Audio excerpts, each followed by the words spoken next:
don't just do these point-in-time assessments on an annual basis or when you're onboarding a vendor, but think about continuous assessments. Think about monitoring those vendors throughout the term of the contract and or your relationship to get apprised of anything that's negatively impacting that vendor out there in the real world. And then making sure that you have the appropriate response plans in place to start to mitigate those risks. Welcome to the Innovation and Compliance Podcast, part of the Compliance Podcast Network. Join us every week as we talk with industry innovators who are making compliance to help business run more efficiently and at the end of the day, more profitably.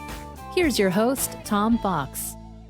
Hello, everyone. This is Tom Fox back for another episode. And today I have back with me Brad Hibbert. The reason we have Brad back is Prevalent released a very interesting study entitled Third-Party Risk Management Industry Study that I thought was worth much deeper exploration on a podcast. So I asked Brad if he could visit with us again, and he graciously agreed. So Brad, with that incredibly long-winded introduction, welcome back. Thanks, Tom. It's great to be on the show again. Brad, could you remind the audience what your current role is with Prevalent? Yeah, I'm the Chief Strategy Officer and Chief Operations Officer at Prevalent. Run the day-to-day stuff with respect to the products, the development, just making sure that we're building the tools that the market's looking for and keeping our customers satisfied. Well, what the market is looking for, that is a great way to lead into this podcast because, as I said in the intro, we're going to take a deep dive into the 2022 Third-Party Risk Management Industry Survey. And this tells us not only what the market wants, but perhaps even what they need. So I was wondering if you could start with telling us, how did you guys develop the information for this report? Yeah, we've been doing the third-party risk management survey now for about 3 years. So we started it back in 2020. We've sent it out to thousands of professionals that are focused on third-party risk management. A lot of them more from a security background, but we're continuing to build that. And as those results start to come back in, we collate that information and start to analyze it, looking for trends to see how the market's moving. Again, just to keep our pulse on kind of what the challenges are that the market sees and to make sure that we're putting the solutions in place to enable our customers to create programs to mitigate those risks. You know, Brad, we visited a couple of times over the years around that, especially Prevalent and your work there.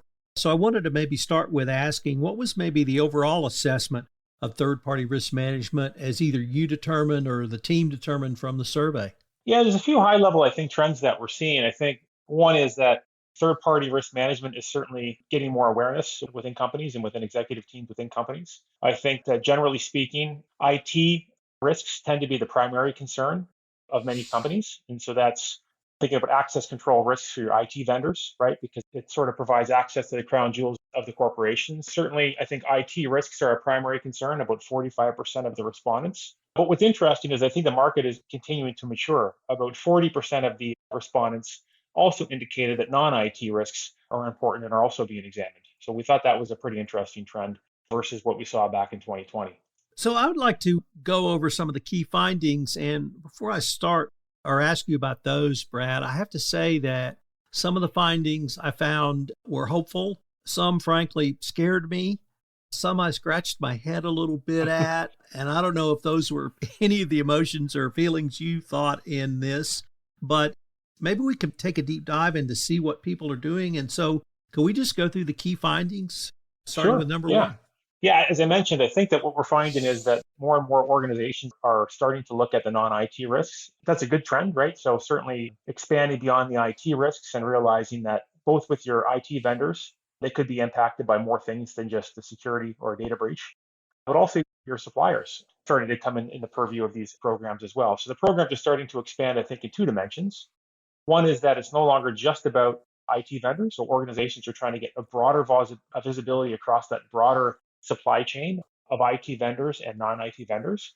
And they're also trying to get a broader visibility into the types of risks that they're looking at. So maybe starting with the IT controls, but then layering in these other types of controls that can impact the supply chain. So that's certainly one risk that we're seeing. It's a positive trend, as we mentioned in the report, but there's certainly a lot more, I think, that the organizations could do to really kind of move beyond compliance requirements and really start to remove the risks associated with these third-party relationships. Brad, we're going to link to the full report in the show notes because not only is there more information in the full report, but you got some great graphics that some were very helpful to me and some frankly scared me a little bit.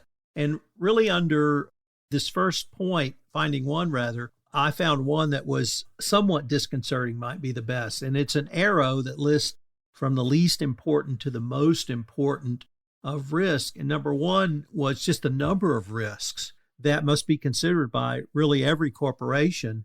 Some of them are very significant. Some could be very costly in terms of fine or penalty. Some could lead to huge reputational damage. And that really led to finding number two that I wanted to maybe ask you about. When you talk to your clients and customers, I think IT professionals and compliance professionals understand third-party risk, but what about higher level business executives, even to the board of directors? Do they see this now as really strategic, and the solution and the response and the risk management strategies around third-party risk as strategic, so that we could start to get maybe that type of oversight? Yeah, I think we're certainly seeing that in many of our accounts.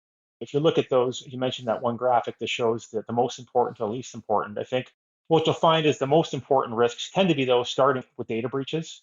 Out of the survey respondents, you'll see it in the data, about 31% indicated that they were impacted by a third-party data breach versus 20% 2020. So certainly seeing a big increase in the number of data breaches or data incidents impacting these organizations, driving that awareness.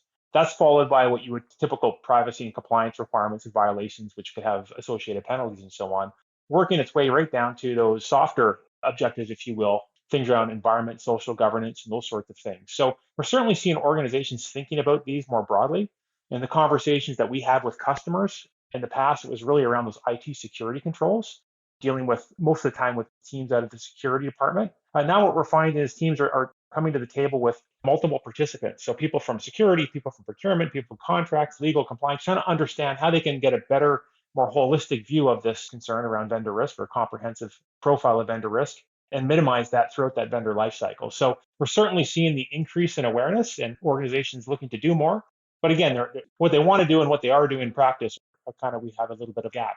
So there's still more work to do from an actual program operation perspective. And then the other thing that struck me under this finding, one, obviously more visibility is certainly positive, but you have a slide that lists certain corporate functions: info security, procurement, legal compliance, and risk management. And here they rated the third-party risk probably more applicable, or that they were concerned about. And I wondered, are you still seeing a siloed nature in the response to third-party risk? When I see a difference in types of risk, it really makes me worry that they are still seeing this. It's just picking off one, then the next, but in a siloed, less comprehensive nature.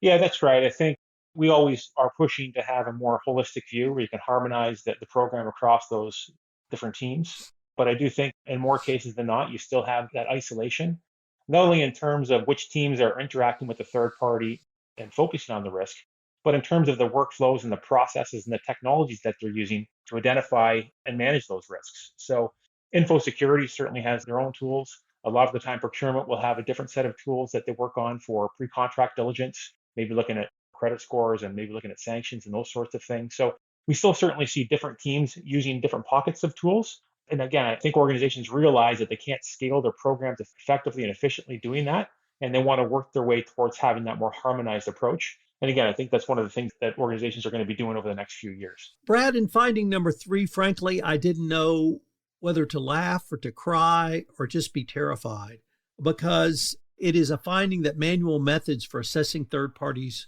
persist, but dissatisfaction runs high.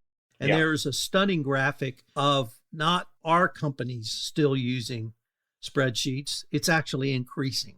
So I always scratch my head when I see this. So I was wondering what your thoughts were on this finding. Yeah, I think a lot of organizations kind of know what end state they want to work towards. They're struggling with a couple of things. One is who's ultimately going to own this more holistic program in the future, right? So where does it fall? And also, how do they do that? And many organizations today are still in the early stages of the program development. Many of them are still focusing just on their IT vendors, which are the most critical sort of tier one vendors. And most of them are still primarily focusing on those security risks. And when they do that, they feel that they can kind of get by using manual methods, using spreadsheets and email and so forth to do that, which is, it's good to get started. But the challenge is, as you try to grow and mature your program, you end up hitting a wall. You can't scale the program without putting more people on it, or you can't efficiently examine the risks and remediate those risks with the vendors. So you end up having a very dissatisfied user community and dissatisfying results of the program because of that.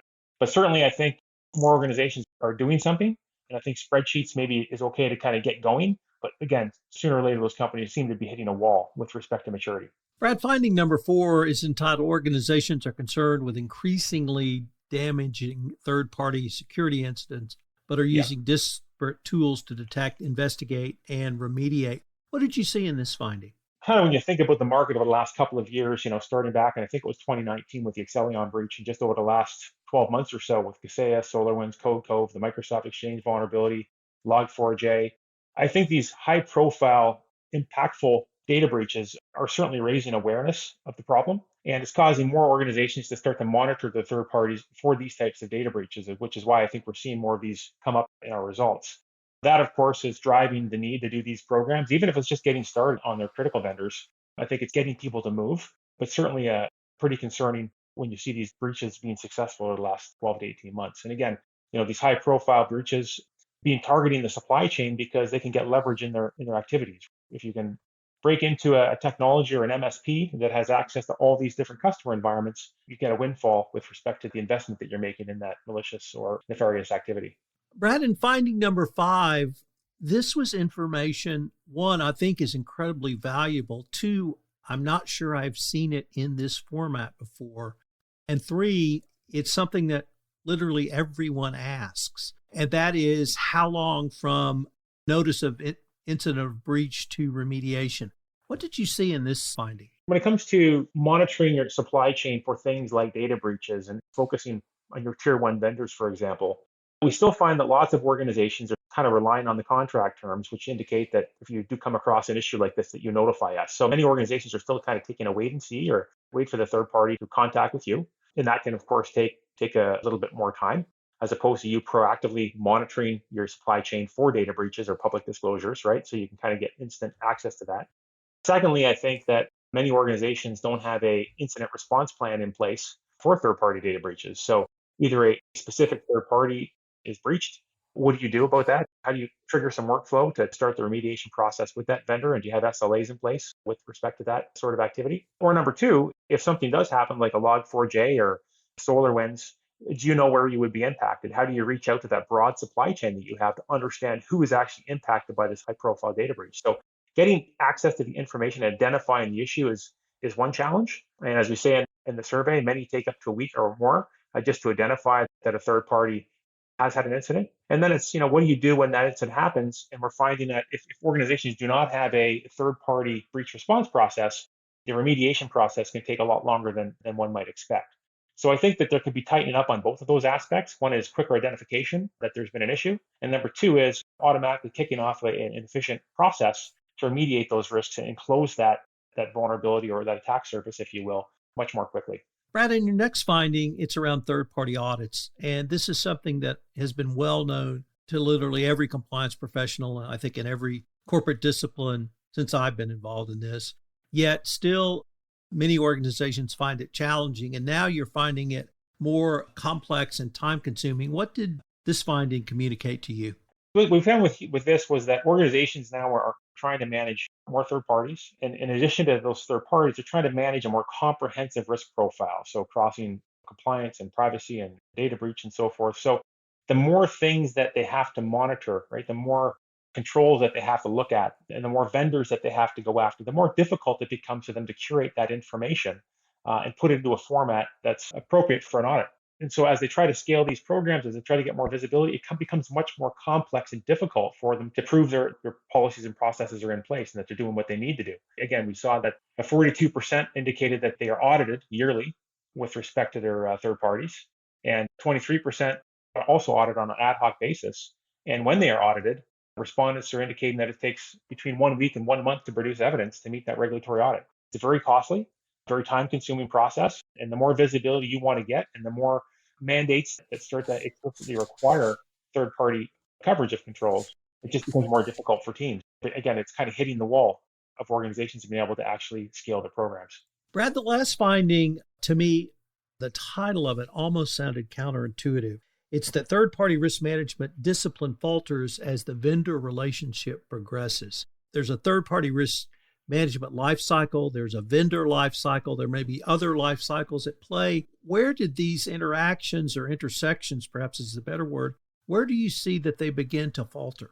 If you think about sort of the vendor relationship, when everything from you have these different phases that you go through, right? Selection and sourcing, contracting, onboarding, due diligence and remediation, monitoring and validation, offboarding, so forth. So as you go through these different phases, there's different types of risks that organizations look at. And usually earlier in the cycle, when you're looking to onboard a third party, is when you start doing that upfront diligence. And it's when you have the most leverage, if you will, to getting the vendor to provide you the information. So what we're finding is that upfront, when you onboard a vendor, looking for things like credit controls, making sure you look at a cyber snapshot, making sure you understand the breach history, looking at the sanctions. All of those things are done upfront as you onboard the vendor. But as that vendor starts to go through that onboarding process and go through contract execution, that's when visibility starts to dwindle. Looking for ongoing cyber impacts or ongoing performance or ongoing issues with financials, it just seems to drop off after you kind of get to that execution phase of the contract. And we're indicating that really you should keep a close eye on that third party throughout that entire life cycle to offboarding and termination. Brad, we started this podcast, or you rather started by introducing the report and talking a little bit about the overall assessment. But as we move towards the end of the podcast, I was wondering, did this report give you any large trends? Does it help us understand where weaknesses in the market might be that Prevalent can help clients and customers not only plug some of these gaps, but move from just a detect to a prevent and remediate type of third-party risk management program? Or do we have just a lot more work to do? There's a few things that we can pull out of the report and that we recommend to our clients. I think one thing is if you don't have a program, I think it's time to start one. Don't wait till there's a data breach or a massive violation before you kick off your third-party risk program. So be proactive. Think about getting a program up and running, but don't try to boil the ocean day one. So let's kind of get a program up and running, start tiering your vendors, looking at the top tier of vendors and looking at the top risks that can impact your organization. I think that's one of the first things. So kind of start the program, show some success so you can grow that program over time. I think that organizations should consider a comprehensive risk profile of those third parties. So not just the IT vendors and not just the IT risks, but any vendor that can have a significant impact on the business. You want to include those within the program and get a comprehensive risk profile. That's all that stats around IT and non-IT risks. You want to make sure that you're following along and getting that comprehensive visibility. And next, I think that organizations need to push to get beyond the compliance checkbox. So don't just do these point-in-time assessments on an annual basis or when you're onboarding a vendor, but think about continuous assessments. Think about monitoring those vendors throughout the term of the contract and or your relationship to get apprised of anything that's negatively impacting that vendor out there in the real world. And then making sure that you have the appropriate response plans in place to start to mitigate those risks. Don't just identify that there's a risk, but have a way to actually minimize that risk. And then I think as you grow and mature that program, you can start to harmonize with various departments. We see a lot of teams that start with security, then they'll start to harmonize with legal, they'll start to harmonize with procurement. So everybody who's interacting with that vendor can understand the comprehensive risk profile and how they, in their job function, can make better risk-based decisions and kind of chip away at that risk posture. So that in the end, you amplify the effect of the program and you can really move beyond that checkbox to meaningfully reducing the third-party risk throughout the relationship. Brad, unfortunately, we're near the end of our time. Before we leave, I have something to say, which is I wanted to thank you and Prevalent for putting this report together. Not only does it give us a snapshot of where we are now or where we were when the data was collected, but more importantly, I see this as a great gap analysis roadmap benchmark that literally multiple corporate functions can utilize and hopefully take the information and move it up to a strategic level at the board. So thanks to you and your team for putting this together. But before we leave, if anyone wanted a copy of this report or more information on Prevalent, what would be the best way for them to find out? Just come to our website, www.prevalent.net. We have a lot of literature up there. This paper certainly highlights some of the trends that we're seeing and some of the gaps, as you mentioned. But we certainly have other best practices up there to show people how to get programs up and running and some of the other things that you can consider as you mature your program over time as well. Well, Brad, thank you again for taking the time to visit with me, and I am sure we'll be continuing this conversation. That'd be awesome. Thank you.